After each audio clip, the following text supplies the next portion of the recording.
Piece Woodturning, and I'm here to share with you tips, tricks, and techniques to help you become a better woodturner. So if that's what you're interested in, please hit the subscribe button and hit the like button. Here's a jewelry box I made in a recent video with spindle grain, where the grain is oriented in this way. And it works good for this particular box. We think of spindle grain for boxes primarily because it allows you to keep a good fit. And when it changes, the bottom and the top generally will change proportionately for a good fit. As you get larger, though, you need to start thinking about side grain because of the wood movement. And here's an example of the project we're working on today, what it's going to take. We've got this, basically what looks like a bowl blank, like this. It's about 8 inches in diameter, 3 inches tall. We've got some contrasting wood for the lid. This is a piece of mahogany. I'm not sure what kind of mahogany, it's just mahogany. We're going to have a scrap, a contrasting piece for the lid. And of course, we're going to initially fasten it up probably with this faceplate.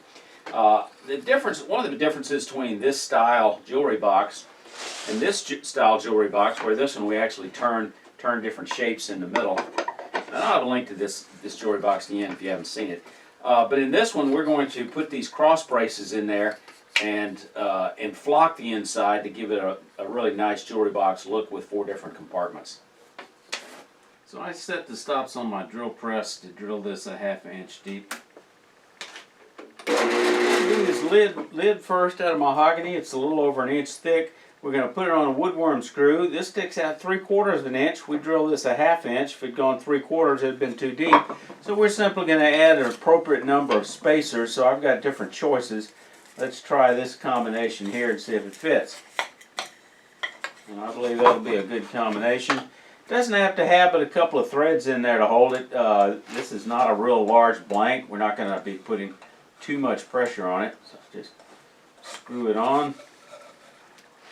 And then we're ready to go. Before I get started, I lay out the gouges I think I'll be using and make sure they're sharpen the ones that could use a little more sharp, being a little more sharp. First thing we're going to do is mark off the tenon that's going to blend into the handle. Get the speed up to a reasonable amount. The first thing I'm going to do is kind of ride the bevel, take some roughing cuts to smooth and shape this. Alright, now we're going to go ahead and shape the tenon. We're going to use a 3/8 inch bowl gouge.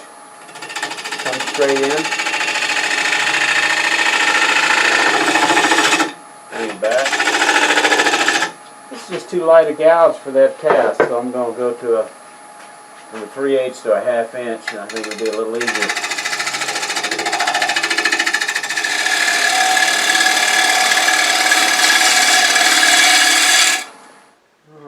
Fine tune that. I'm going to switch to a detail gouge. Come in straight.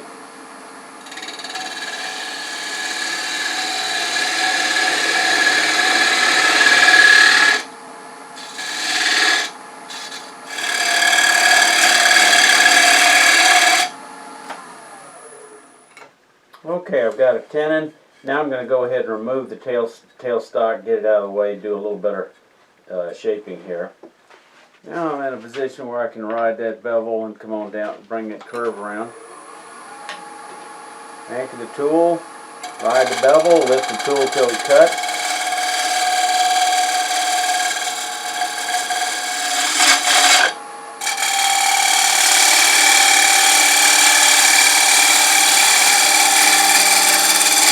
Okay, you got a pretty sharp edge there, so I'm just going to drop this very high and just touch that razor sharp edge. While you're sanding, use a dust collection, some way to pull the dust off of the actual turning itself.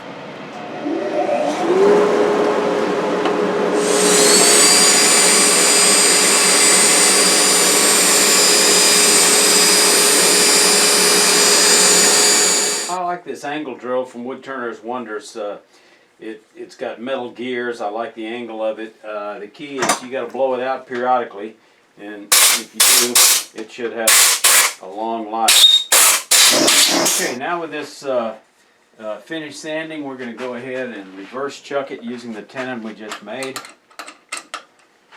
Well, before I loosen it, I need to unthread it. Doesn't take much. Take the spaces off.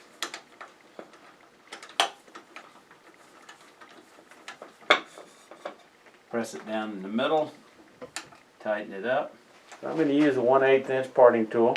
And we're just going to come in about 1/8 of an inch off. Actually, before I do that, I'm going to face this off because it may be a little bit out of round. So let's do that. Spin it, make sure it's not going to hit the tool rest. We're just going to get the edge here. Drop the handle. Now we're in a position to go ahead and use our parting tool to turn that recess. We're going to have a slight lip here and just a tiny bit of an overhang, maybe 1/8 of an inch.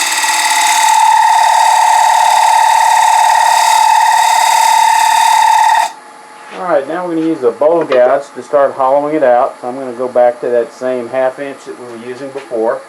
A lot of end grain here, so I'm going to start in the middle and press down so we can turn side grain away.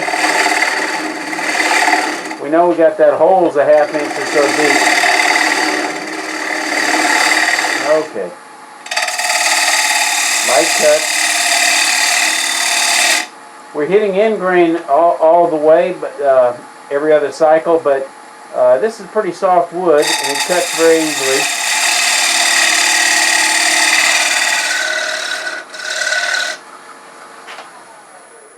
We don't want to hollow it too deep because we need to have room there to put that knob on the other side, drill a hole without it coming through. But this still got a ways to go.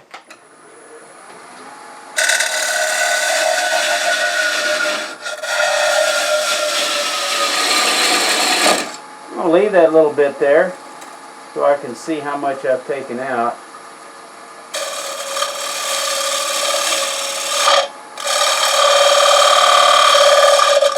For my finishing cut, I'm going to a 3/8 inch open C-flute with a fairly blunt edge. It's more like a bottom feeder, but it'll take off hopefully very small amounts, very smoothly.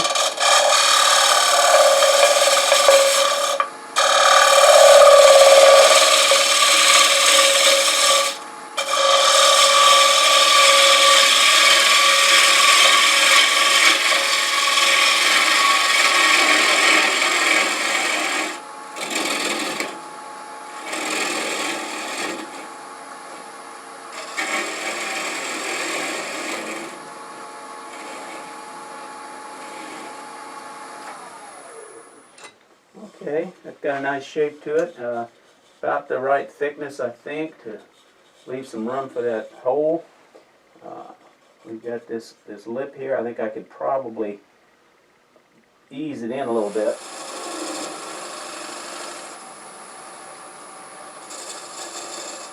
And slow this down to about 500 or so.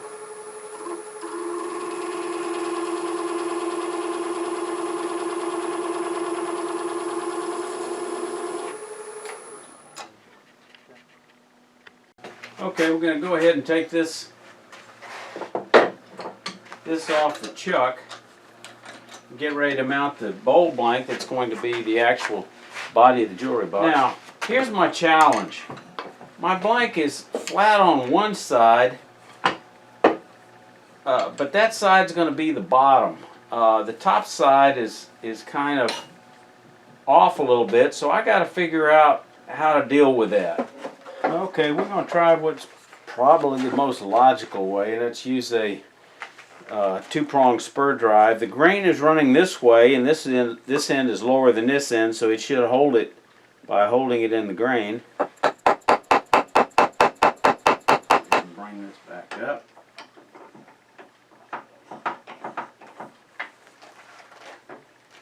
Tighten it.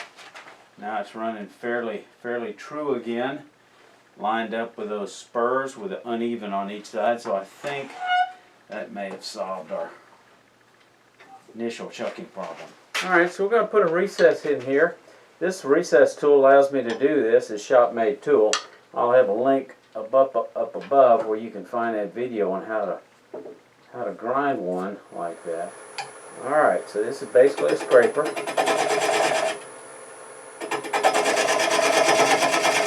This is a dovetail.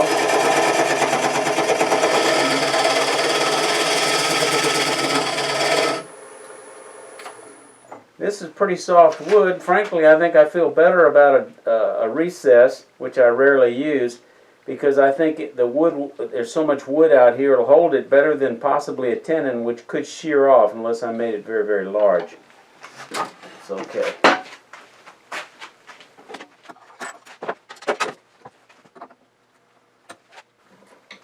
Sometimes I wonder if problem solving isn't one of the most fun parts of wood turning.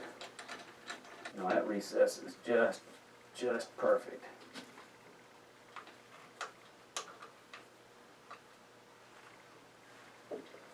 Alright, let's knock off that corner. Use a 1/2 inch bowl gouge. Get the speed up a little bit. About 800. Now that I've got tailstock support, there to stay.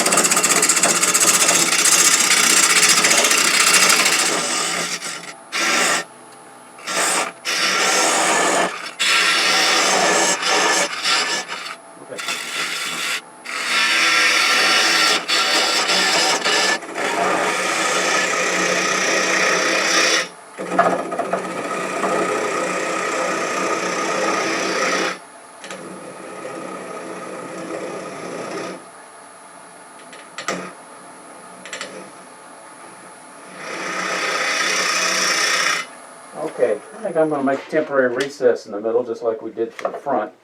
I think that'll be a good way to hold it without the tailstock in the way. I find it a little bit easier to measure that recess, and looks like it's going to be right about. You know, it's not a bad idea to just relieve a little bit of that excess wood with another gouge. I'll do that. Now we'll just bring this scraper in. The way this is designed, where this is flat, this dovetail angle will be just right for the chuck.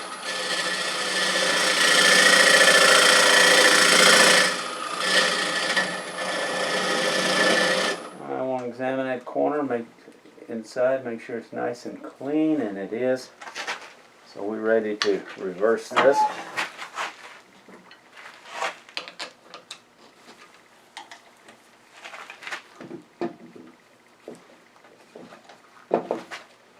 Put your thumb in the middle to get it nice and centered.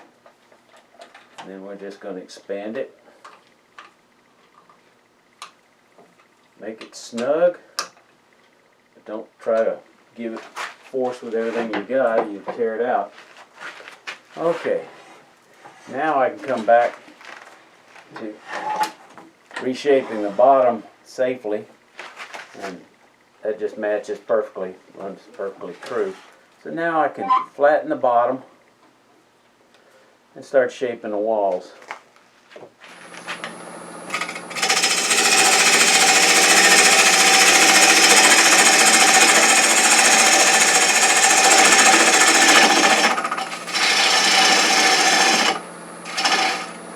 Now that I've flattened that up, I'm going to have to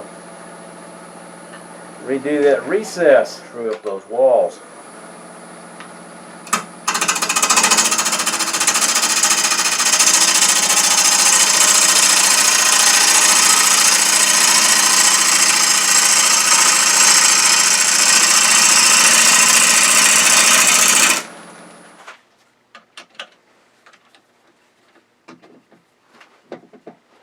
Again, put that in the middle, tighten it up. Now, we can actually fit the lid to it and see how well we're going to be doing. Okay. Okay, that's pretty close. So I think the first thing we got to do now is probably rough fit the lid. We'll put a little bit of tenon on the side here.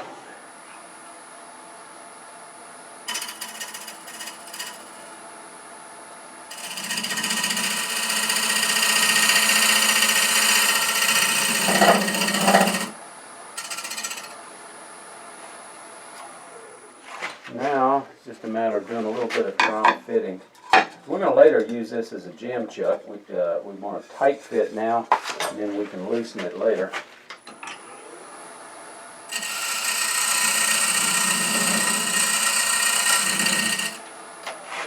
So, like most box fitting, you just do a little trial fit.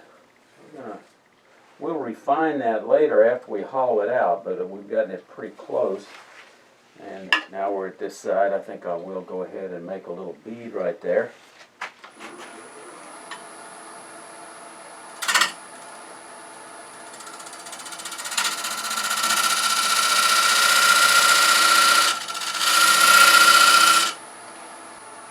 Come in here, hold that to the bottom of the bead.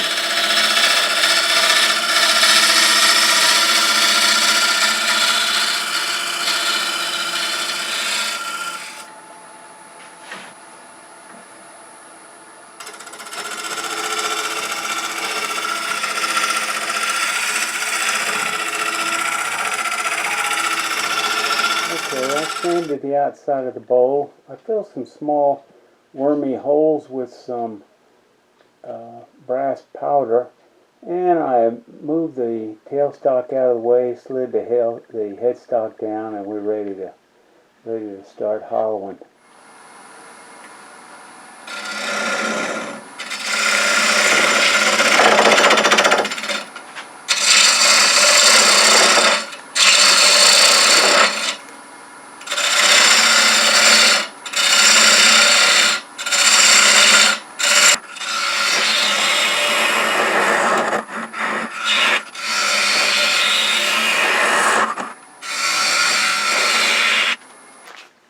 Okay, I switched to my bottom feeder bowl gouge with a fairly long handle and a fairly blunt grind.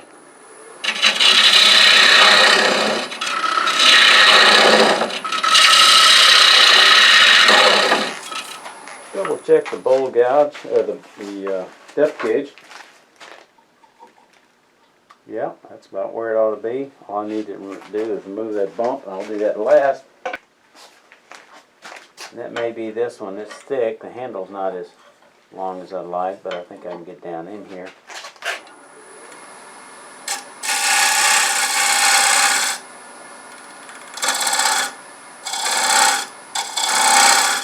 Okay, here's a shop-made scraper I rarely use because I don't have much need for it, but I think this is going to be perfect.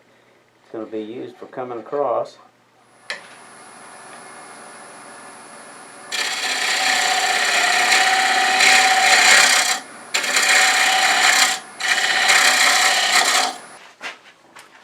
Okay, I'm tired. I just soon finish this tomorrow. My problem is this jam chuck probably won't fit tomorrow. There'll probably be some wood movement. At least the risk is high, and if that's the case, I'm going to have a much harder time turning a nice handle. So I've got this scrap of walnut. I'm going to turn this round on my mini lathe and then come back. But meanwhile, I'm going to drill a 1-inch hole for the tenon. I'm going to glue it in here, and then we'll do the final shaping. So let me go ahead and drill this hole and get my face shield on. Slow this down to below 500.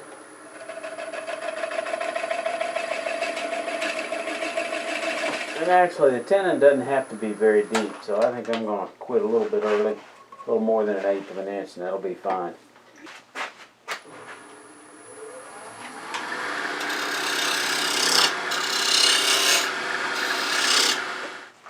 And we're only going to go 1/8 of an inch.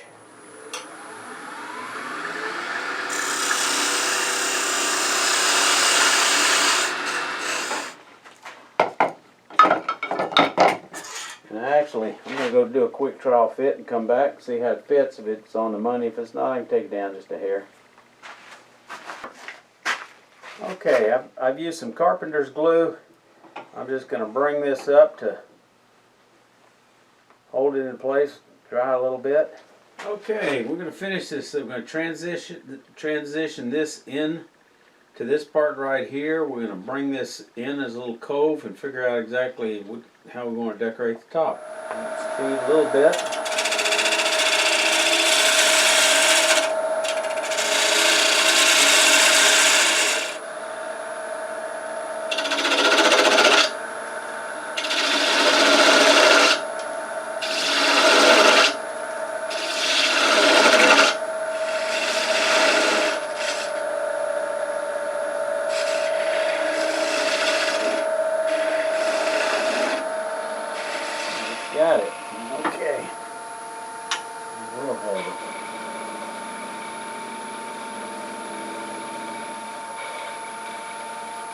Okay.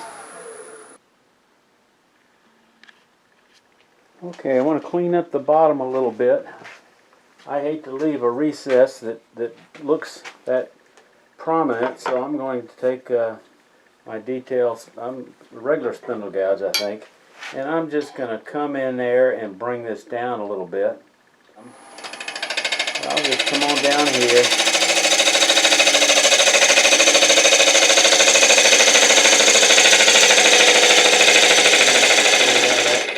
And then I'm going to hand sand this little part at the bottom, and we'll have it. You know somebody with a lathe who's not active in wood turning? I'd ask that you might share an interesting video of mine with them, and maybe we can inspire them to get to turning again.